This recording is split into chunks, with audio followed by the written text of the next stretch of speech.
Olá, querido. Como você acha que o pecado atingiu este mundo? Naquela história de Eva e a serpente, seria apenas uma maçã que estaria em jogo? Foi por causa de uma simples fruta que hoje a humanidade toda sofre as consequências terríveis do pecado?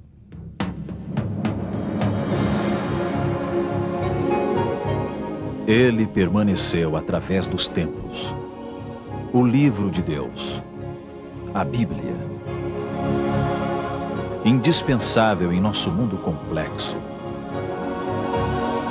Está escrito, transmitindo esperança ao redor do mundo. Apresentado por Alejandro Bulhon. Hoje, a guerra do bem contra o mal. Em outubro de 1996, estreou nos Estados Unidos a série para televisão Millennium, de Chris Carter. Depois de explorar fenômenos sobrenaturais em uma série produzida anteriormente, o produtor norte-americano apresentou em Millennium sua versão própria do Apocalipse. Carter afirmou ao comentar a sua nova série que não podemos explicar o que é o mal, mas podemos descobrir o lado maligno do ser humano. Millennium atingiu a extraordinária marca de 12 milhões de domicílios nos Estados Unidos, explorando o medo do telespectador com cenas de um mundo violento e assustador. Um mundo violento e assustador. É exatamente esse o tipo de mundo em que vivemos. Um mundo em guerra. Não importa onde você viva, se em Buenos Aires ou Rio de Janeiro, se nas alturas de La Paz ou no centro financeiro de Montevideo, este é um mundo em guerra. Não se trata de uma guerra com tanques e canhões, não. Não é o Oriente contra o Ocidente, nem comunismo contra o capitalismo. É uma batalha entre o bem e o mal, entre o que é certo e errado, entre a verdade e a mentira. O lado assombroso de tudo é que esta guerra não acontece no ar, na terra ou no mar. O campo de batalha é a mente e o coração do ser humano. Esta batalha começou no céu e foi transferida para a terra. Em Apocalipse capítulo 12, versos 7 e 9, diz o seguinte: houve peleja no céu. Miguel e seus anjos batalharam contra o dragão. Também pelejaram o dragão e seus anjos. Batalhavam, todavia, não prevaleceram, nem mais se achou no seu lugar deles. E foi expulso o grande dragão, a serpente antiga que se chama Diabo e Satanás, o sedutor de todo mundo. Sim, foi atirado para a terra e com ele os seus anjos. A análise de como esta guerra envolveu o nosso planeta ajudará muito na compreensão do livro do Apocalipse. O registro histórico de tudo está na Bíblia. No primeiro capítulo de Gênesis, encontramos o relato da criação de um mundo perfeito. No terceiro capítulo, é descrito o início da grande guerra neste planeta, a luta pela mente e o coração do ser humano, o esforço do inimigo para destruir a lealdade do homem a Deus. Os pontos críticos são os mesmos do início do pecado no céu: adoração e obediência. Vejamos como a história começa em Gênesis capítulo 3, verso 1. Diz assim: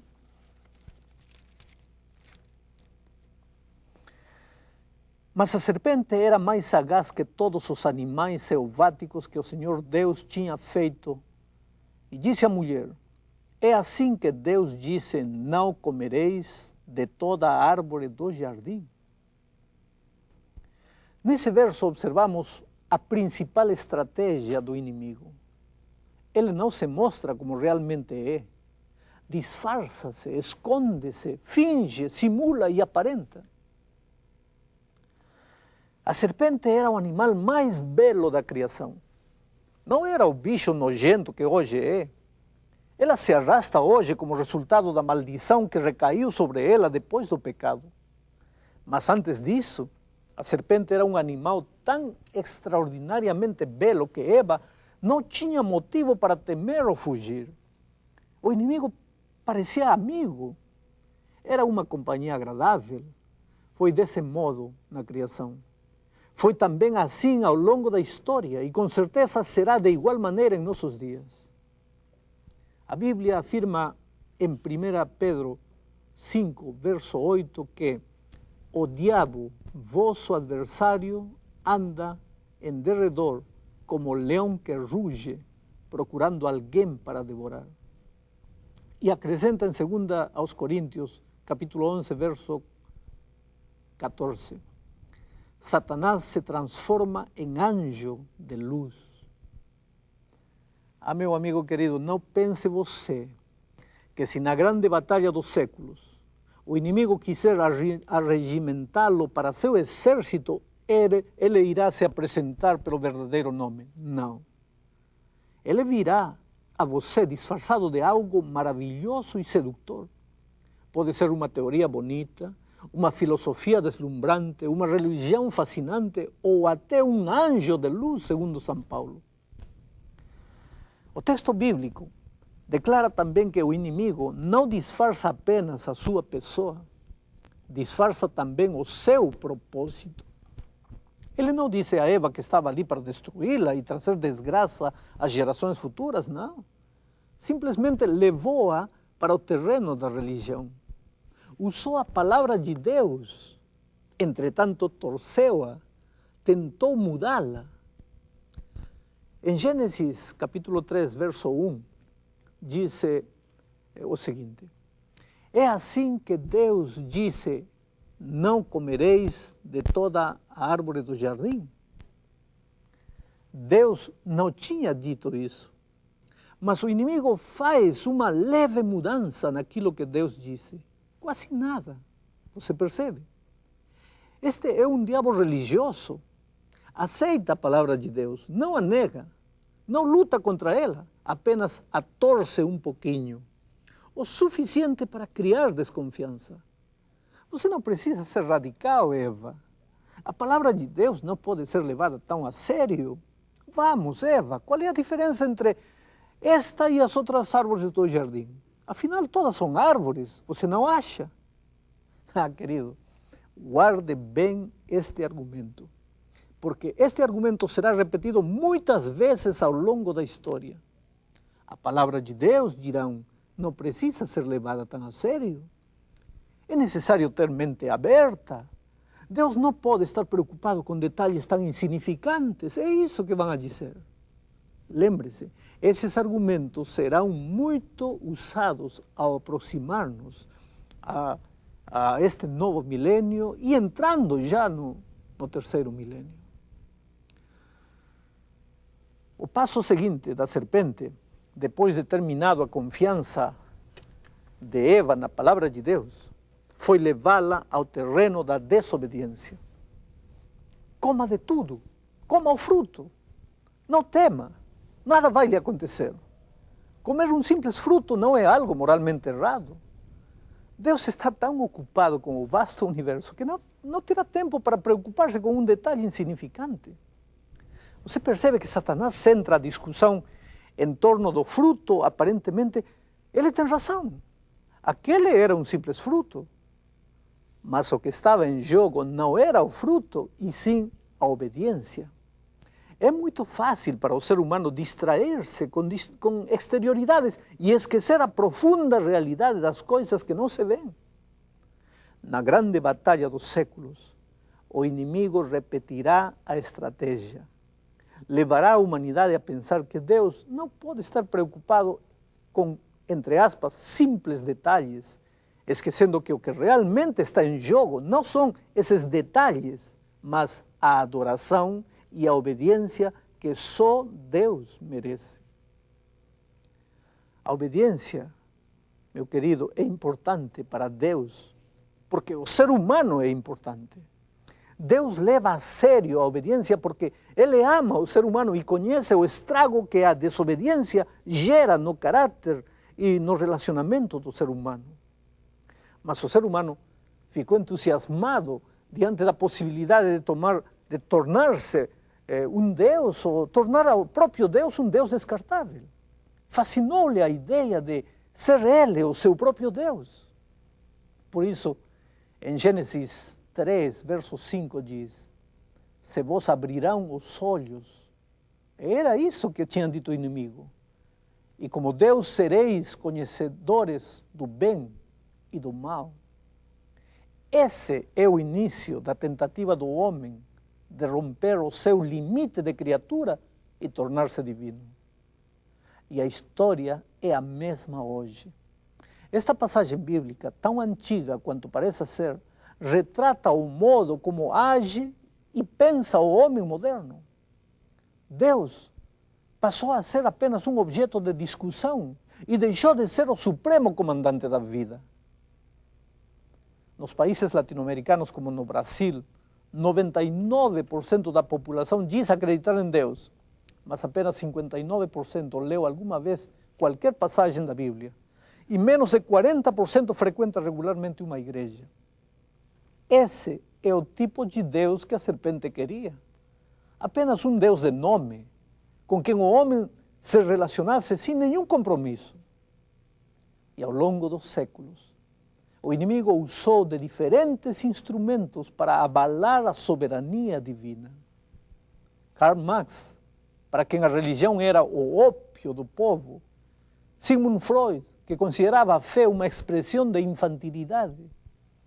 Charles Darwin, que buscou as raízes da origem humana na figura ridícula de um suposto ancestral símil. E Nietzsche, que teve a ousadia de decretar a morte de Deus, entre aspas. E o que dizer do racionalismo que levou o ser humano a endeusar sua própria capacidade de filosofar, ou da tecnologia que envolve o homem com tantas maravilhas como o computador, o telefone celular, os aviões a jato, as viagens espaciais, fazendo-o concluir que Deus pode ser até dispensável. Precisa o homem buscar a Deus neste século de tanta tecnologia? Essa é a grande pergunta que o ser humano faz a si mesmo. E sabe, ele fica confuso. Tão confuso que corre de um lado para outro tentando encontrar resposta. Vale a pena adorar a Deus? É preciso prestar atenção à Bíblia? Pode um livro tão antigo ter respostas para inquietudes modernas? Realmente, o inimigo conseguiu desestabilizar a confiança do homem em Deus. E juntamente com estes dois assuntos vitais, adoração e obediência, a serpente levantou um terceiro ponto: não morrereis. Deus disse que se vocês comessem desta árvore, certamente morreriam, mas não é verdade, continua a serpente. A morte não é o fim da existência, é apenas uma passagem para outro tipo de vida. Você pode se reencarnar depois de morto, ou pode chamar os espíritos dos mortos e conversar com eles. Não são estas ideias fascinantes? Claro, meu amigo. Este é um mundo em guerra. Há duas forças tentando conquistar o coração humano. Deus disse, morrereis. O diabo afirmou, não morrereis. Deus aconselhou, não comais. Vem o diabo e disse, se comerdes, sereis como Deus. Querido, existem duas forças e você está no meio. Seu coração e sua mente são o objetivo final de ambos os comandantes. A guerra começou no céu e foi trasladada para a terra. E queiramos ou não, você e eu estamos envolvidos. Não há como fugir desta guerra. Não há como manter-se indiferente. Precisamos colocar-nos de um lado ou de outro. Este é o grande desafio que Apocalipse apresenta. E o momento em que vivemos demanda uma decisão urgente e sábia de todos os seres humanos. Qual será a sua decisão? Às vezes nós passamos pela vida e não percebemos que estamos vivendo num dos momentos mais críticos da história. Porque Da nossa decisão dependerá a nossa vida eterna ou a nossa morte eterna. Portanto, a série de temas que vem para frente justamente mostrarão a importância de escolher um comandante para a nossa vida, a importância de nossa lealdade por Deus, a importância de estar avisados para não sermos enganados pelo inimigo. Esse é o grande desafio.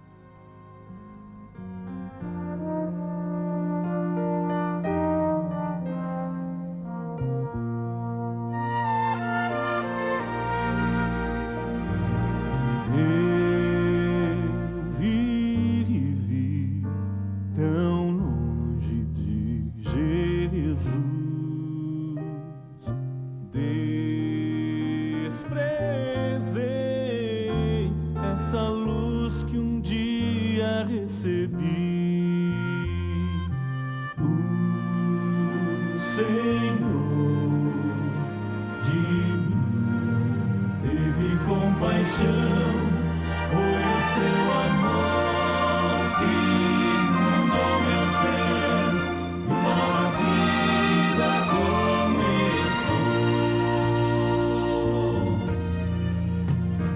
eu não sou mais eu, Cristo vive em mim.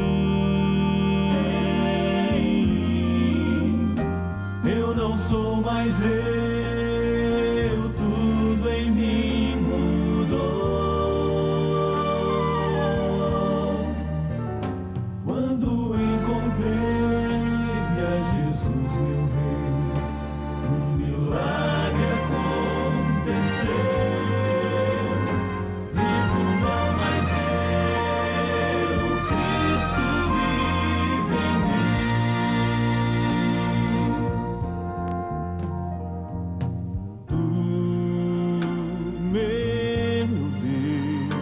Completamente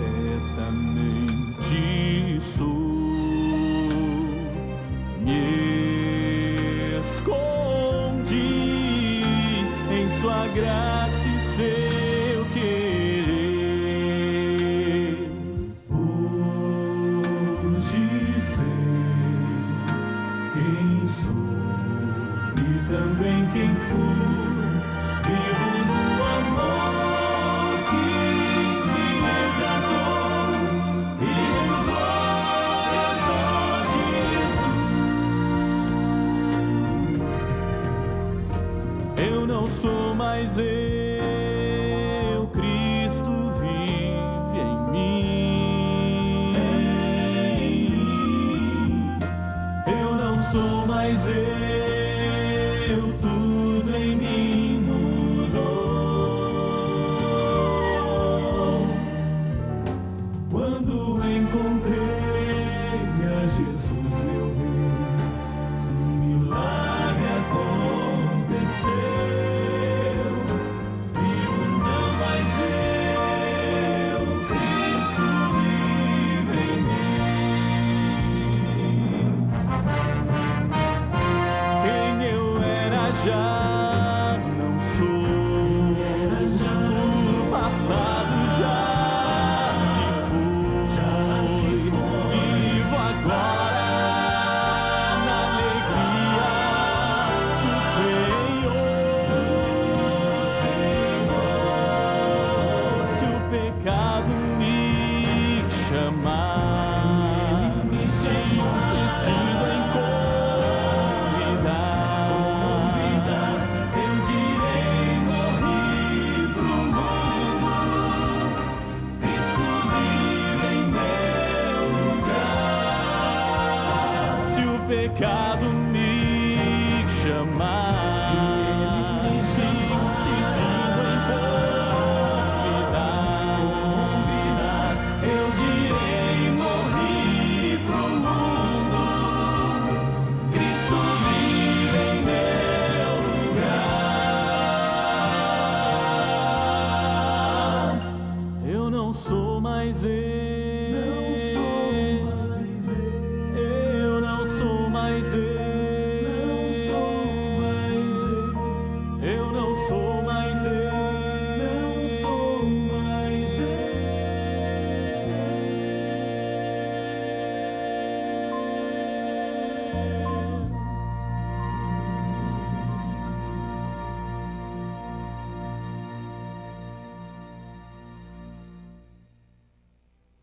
Sabe, querido, tomar uma decisão não é fácil.